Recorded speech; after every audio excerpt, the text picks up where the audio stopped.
Uwiteka yadukora ibikomeye natwe turishimye. Iyi ni intero uteruka ikizwa n'abasaga 45 bagize umuryango w'abadiyakoneze abaja ba Kristo bazirikana urugendo rw'imyaka 40 Imana ibanyujijemo. Nibyo koko uyu muryango umaze imyaka 40 uvutse.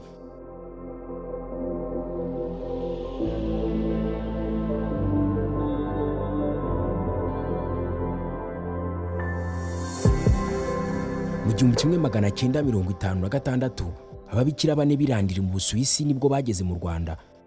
Baje bakurikiwe n'abandi barimo Sir Clara Gut, Sir Christina Schipper mu 1957. Sir Berita Mukarurangwa umwe mu bakobwa 9 batangiranye n'uyu muryango aratubwira amateka nk'uwari uhari. Umuryango w'abadiyakonisi abaja ba Kristo watangiye mu 1984 biturutse ku cyifuzo cy'itorero Presbyterienne mu Rwanda. Bari barabonye imirimo abamisiyoneri bakoze mu Rwanda. Abamisiyoneri baturukaga mu miryango y'abadiyakonisi mu Burayi bakora itorero Presbyterienne ariko ma reje atandukanye. Itorero rimaze kubona imirimo bakoze ryifuza ko iyo mirimo itahagarara. Mu gihe bari bamaze gusubira iwabo, itorero riratekereza aravuga riti no mu Rwanda dushobora kubona abakobwa bafite umuhamagaro wo kwiha Imana bakayikorera bari hamwe. Naho igitekerezo cyatangiriye. Mbere na mbere turashima Imana. Turashima kubera ko Imana yaduhaye uyu muryango ho impano urebye byari bikenewe kugira ngo mu matorero y'abaprotestani akorera umurimo muri uru Rwanda tugira bihaye Imana bababikira. Tariki ya mbere Ukuboza 1984 nibwo umuryango w'abadiyakoneze abaja ba Kristo watangiye utangira n'abakobwa 9 irubengera utangijwe n'itorero Presbyterienne mu Rwanda ku bufatanye n'umuryango w'abadiyakonese ba Amelongen mu Buholandi. Abaturage batumwe no kubona bihaye Imana baba Protestant. Ubundi twari tumenyeye ko ababikira bo mu Gatolika byabaye nk'ibanza ku abantu bareba bakabakwibaza bati mu bapolisi kandi habamo ababikira burya. Ariko ubwo baje kuko twebwe nabo twababonaga uwo muryango twarawishimiye. Bari n'abacyara umubare mukeya, abakobwa bakiri bato cyane, abangavu. Umuryango utangira gutyo ndetse barabatwereka iteraniro turabareba. N'abakobwa basanzwe n'ubundi abakobwa basanzwe, ariko abantu bo bakavuga bati ese bizashoboka, ese bazabishobora. Umuryango watangijwe n'abakobwa 9 ubu ngubu ukaba warakomeje kugenda ukura ukaba ugeze abadiyakonese 45 bagiye bakora imirimo itandukanye, bari mu mirimo itandukanye, kandi dushimira Imana ko umuhamagaro gikomeje kuko n'ubu turacyafite abashya basaba kuwinjiramo. Tariki 31 Kanama 1992 wakinguriye imiryango abakobwa mu yandi matorero ya Gikristo abarizwa muri CPR. Umuryango wabonye ubuzima gatozi tariki 19 Gicurasi 2004. Umuryango w'abadiyakoneze abaja ba Kristo ukorera Imana imwe mu butatu. Wiyemeje kuvuga ubutumwa, gukora ibikorwa by'iterambere n'ibikorwa ndangamuco bigamije kuzana impinduka nziza kandi zirambye aho ukorera.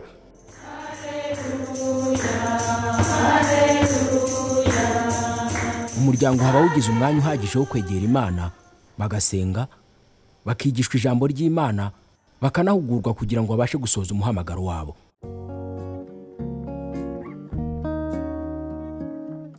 Sir Florence Twagira Maria inzozi ze zabaye impamo ubwo yakirwaga mu muryango, ubabona uburyo yegera Imana yisanzuye ndetse abasha no gusoza neza umuhamagaro we. Nashakaga gusenga byimazeyo nta bindi ku ruhande bimbangamiye. Igihe amaze ahangaha ni umwaka umwe n'amezi 9. Rero ngeze ahangaha narahishimiye cyane, numva nshatse kuhaba ubuzima bwanjye bwose. Imana yampamagaye mfite imyaka 16, natangiye kuza mu muryango 2012, nawinjiyemo bampaye uburenganzira bwo kwinjira 2018. Kugeza uyu munsi gukorera Imana ni byiza kandi ndakomeje umuhamagaro Imana yampamagariye. Sir Anizia Mukankurana amaze imyaka 32 muri uyu muryango. Yishimira aho umuryango ugeze ukura. Icyambere nishimira ni ibihe byiza byo kubana n'Imana. Ikindi ni uburyo dukora imirimo y'impuhwe. umuryango warakuze ubasha gufasha abandi gushinga imiryango y'abihaye Imana. Nanahawe n'umurimo wo gutoza umuryango mushyashya w'abihaye Imana bo mu itorero Anglikani.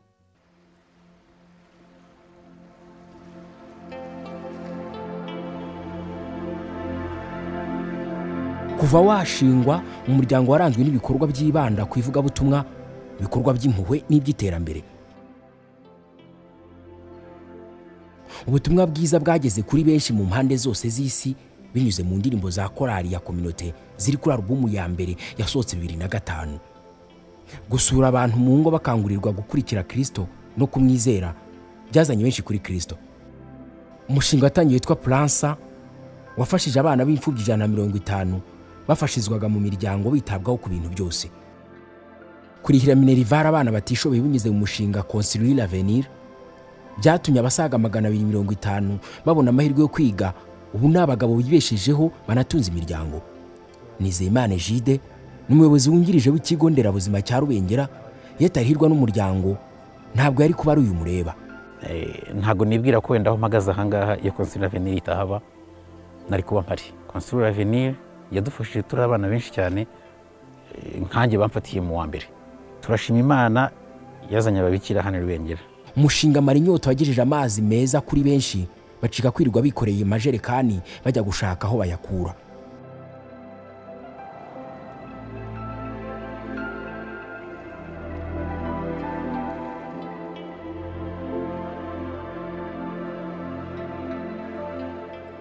Gutabara bahuye n'ibiza baba basenyukiyeho n'amazu n'ibindi byatumye benshi babona ubufasha bari bakeneye.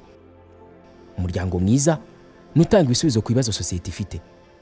Nyuma yo kurindwa n'Imana ntihagire n'umwe mu muryango w'abadiakonese wicwa muri jenoside yakorewe Abatutsi, umuryango washinze ikigo cyo kurereramo abana b'imfubyi orphelinat cyitwa Village Ineza, nk'ituro ryo gushima Imana ko yabarinze muri ibyo bihe bikomeye. Uhawe nayo Marie Rose afite imyaka 24. Ntazi umubyeyi we n'umwe.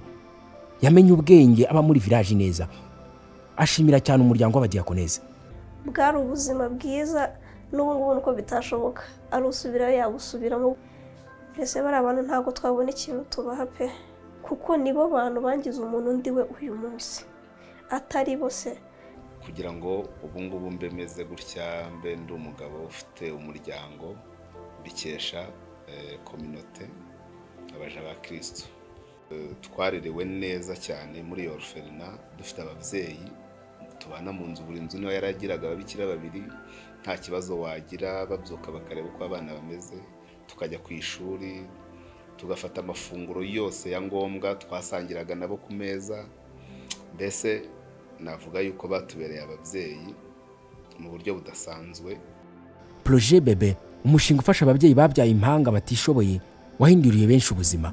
Nyirabahire Clementina, umubyeyi ufite abana 3, avuga ko umuryango wamufashije kubonera abana be ibyo bakeneye ngo bakure neza nyuma y'uko bari bavutse batujuje ibiro. Banavutse bamwe batujuje ibiro, bakajya badusaba kubaha amagi, bakadusaba gukora intungamubiri, kuko ntabyo twabashaga kubona. Urumva twarabyihoreraga ntitubikore, ariko uyu muryango w'abadekoniste waradufashije cyane. Umva rwose ntacyo utadukoreye, watumenyeye buri kimwe. Harakabaho umuryango w'abadekonese. Nari umubyeyi uri mu bwigunge, nari umubyeyi utagira umwenda, nari umubyeyi utagira agatambaro, nari umubyeyi utagira urukweto, nari umubyeyi ufite abana badashobora kubona igikoma, badashobora kubona agasabuni. Ariko ubu ngubu aho bigeze, kuva namenya umuryango w'abadekonese, rwose ndasobanutse.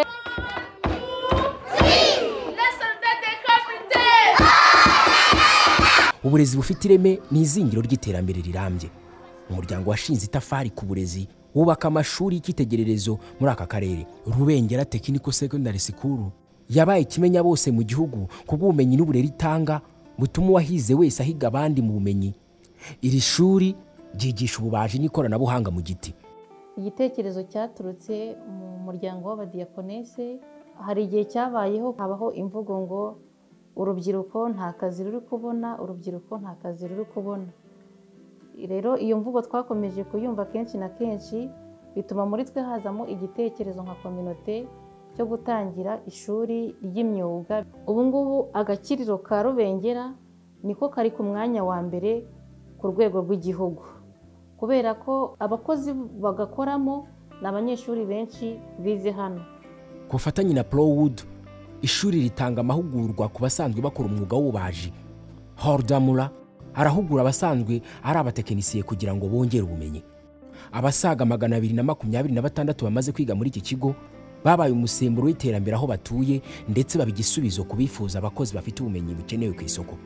Maze kuza kwiga ahangaha birumvikana nabonye akazi gatandukanye, byaramfashije mu buzima bwanjye bwa buri munsi, kuko kugeza ubu ngubu mbasha kwibonera kimwe cyose nkeneye, ndetse nkanafasha n'umuryango wanjye. Ntago byagarukiye aho ngaho, ubu ngubu nanjye natangiye gutekereza uburyo nakwikorera iyanjye bizinesi, aho naguze imbaho nkazumisha, zamara kuma nkazigurisha.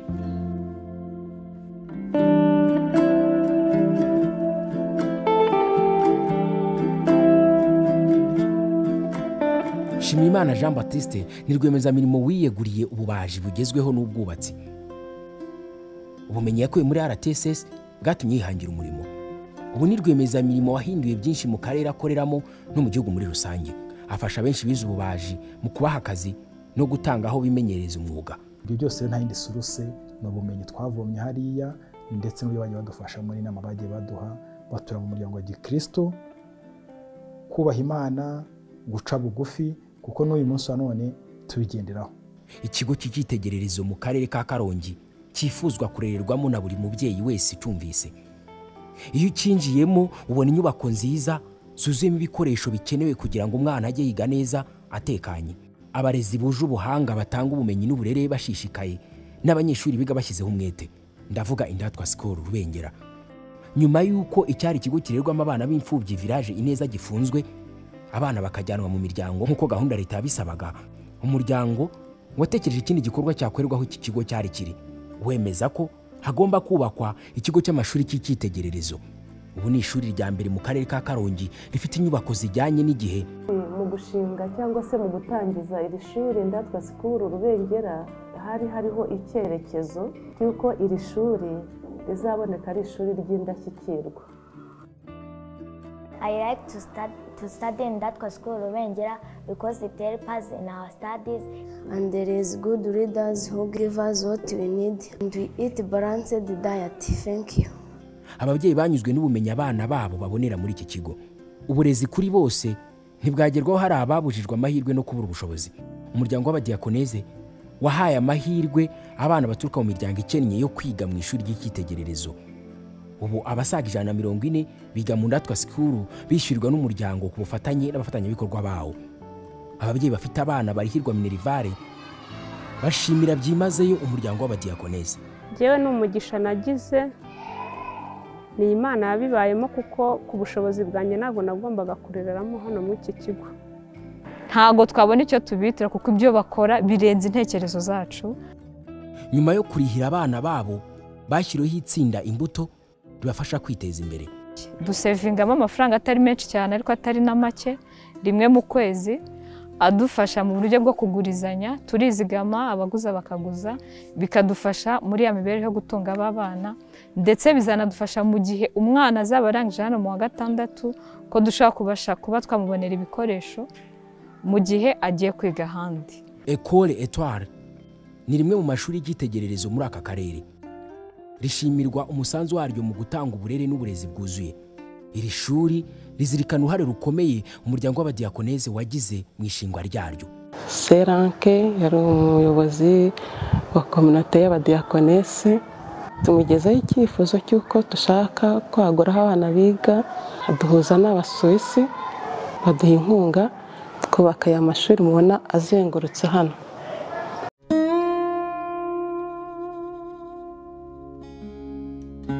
Umuryango wabashije kwita ku buzima bwa benshi binyuze mu kigo nderabuzima cya Rubengera.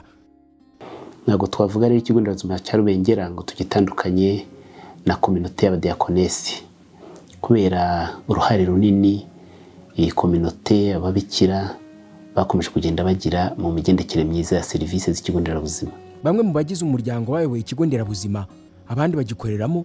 Kugeza ubu hari 3 bahakora kandi uruhare rwabo ni ntagereranywa.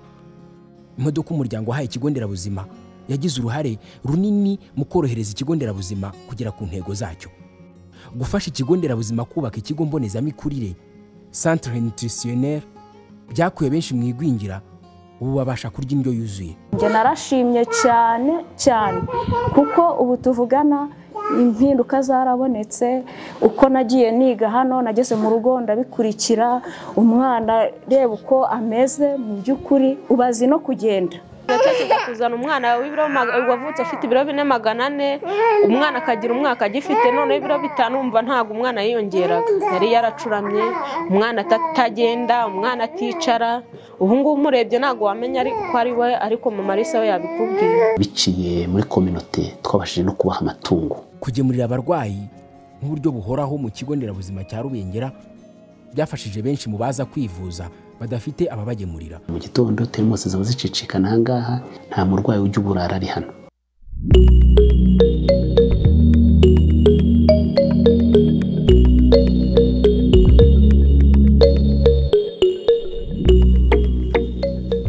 Umuryango ukura ubushobozi buwutunga mu bikorwa by'ubuhinzi n'ubucuruzi ukora. Washyize imbaraga mu buhinzi n'ubworozi buteye imbere. Hafite umurima munini cyane ungana na hegitari 6. Tuvuza rero kwigishiriza abaturage, tuba twabahaye nyine amahugurwa yo guhinga kijyambere, hanyuma rero mu buryo bwo gushyira mu bikorwa tukaza kubikorera hano, bamara kubibona uko babikora hano bakajya kubishyira mu bikorwa iwabo. Aya mahugurwa yatangiye amara imyaka 2 kuri buri cyiciro, yabaye umusingi w'iterambere mu baturage. Abayitabiriye bahamya ko yabahinduriye ubuzima. Turi kumwe na Faustin, wari umuhinzi uhinga ibitunga umuryango gusa. Nyuma yo guhabwa amahugurwa yabaye umuhinzi w'umwuga. Bajya baca umugani abanyarwanda ngo umutima ubizi si kuma umunwa wabisobanura. Mu buryo busanzwe umbona ahangaha abantu banyita agronome kandi ntabwo nigeze mbyiga. Ubu ni umuhinzi ntangarugero mu karere uhingira amasoko mpuzamahanga. Iyi ni n'imiteja ijya hanze. Ntabwo ari ibi bishyimbo bisanzwe. Ntabwo nshobora gusaruraho hasi ya tone 2. N'ikimenyimenyi nagiye nanjye mu ipiganwa ry'aborozi mba uwa mbere mu karere. Emwe mba n'uwa mbere mu bahinzi b'ikawa, menya kujya mu makoperative, mba muri koperative y'ikawa mbikesha ayo mahugurwa. Mu 2004 Centre Betel itangira yari igamije gufasha abantu bagana umuryango. Ubu yaragutse yabaye hoteli Kimenya bose. Centre Betel yubakwa yari ifite intego zitandukanye. Kuba twabona amafaranga makeya yo kwifashisha, ariko cyane kuba twahuza abantu mu buryo bwo kubahugura, mu buryo bwo kubigisha ndetse no mu ivugabutumwa. Umuyobozi w'akarere ahamya ko uyu muryango ufatiye runini akarere mu guteza imbere imibereho myiza y'abaturage. Umuryango w'abaja ba Kristo ukorera mu karere ka Karongi ni umwe mu miryango y'abihaye Imana bashamikiye ku madini y'abaprotestanti. Dufatanya cyane mu iterambere ry'akarere kacu ka Karongi. Navuga rwose ko bari mu bafatanyabikorwa ba mbere bafatiye runini aka karere, badufasha mu guteza imbere abaturage mu buzima bwabo bwa buri munsi. Umuryango waranzwe n'ibyiza byinshi kandi ubishimira Imana iteka, ariko uzirikana cyane ibihe bikomeye wanyuzemo byashenguye imitima y'abawugize.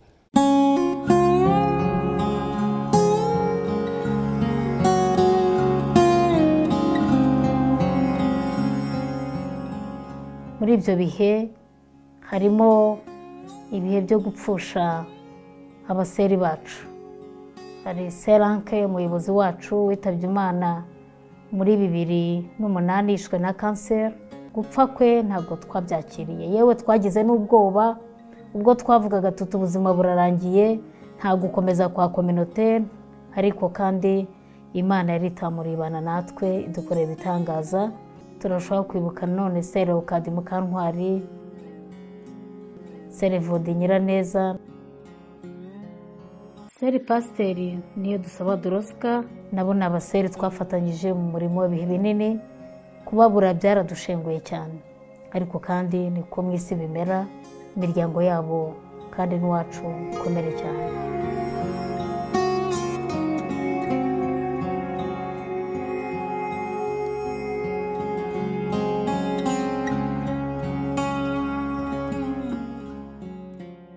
tuva mu gihugu cyacu tukagenda tukajya mu gihugu cy'Ubuholande, ariko kujyayo si cyo cyari ikibazo, ahubwo nuko twari dusize igihugu cyacu cy'u Rwanda kiri mu bihe by'icuraburindi, kandi abaseri bacu babuze imiryango yabo mu gihe cya jenoside batamenye ko situwasiyo imeze.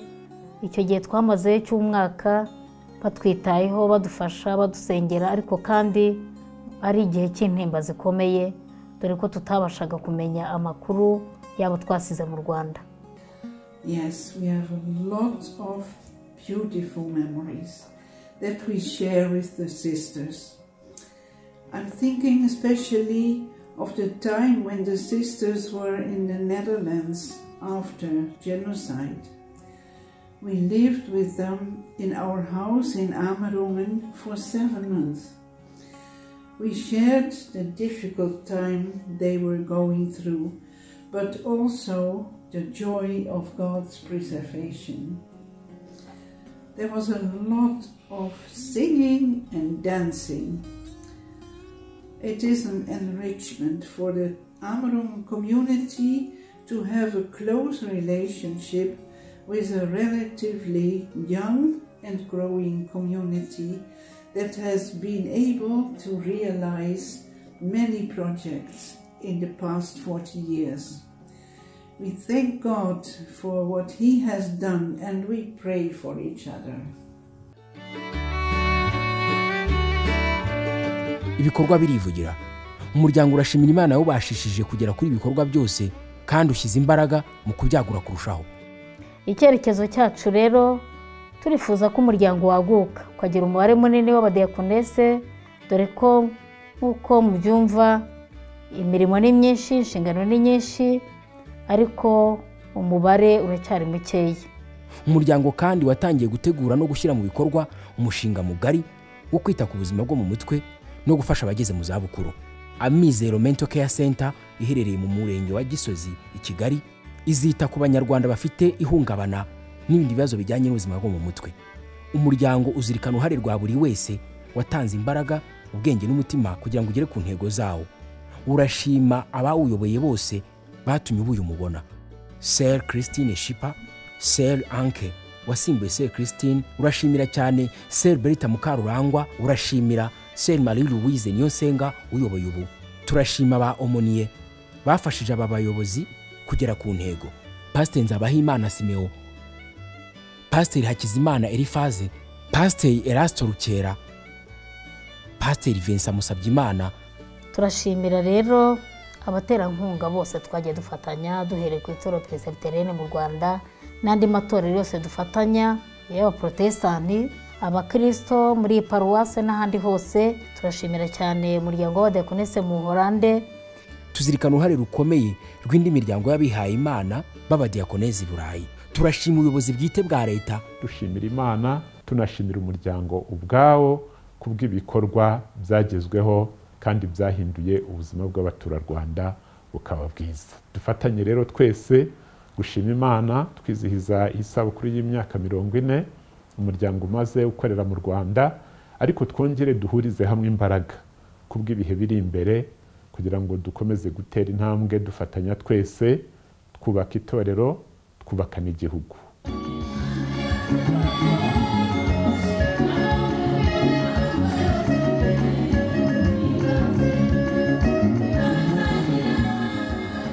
Uwiteka yadukoreye ibikomeye natwe turishimye koko.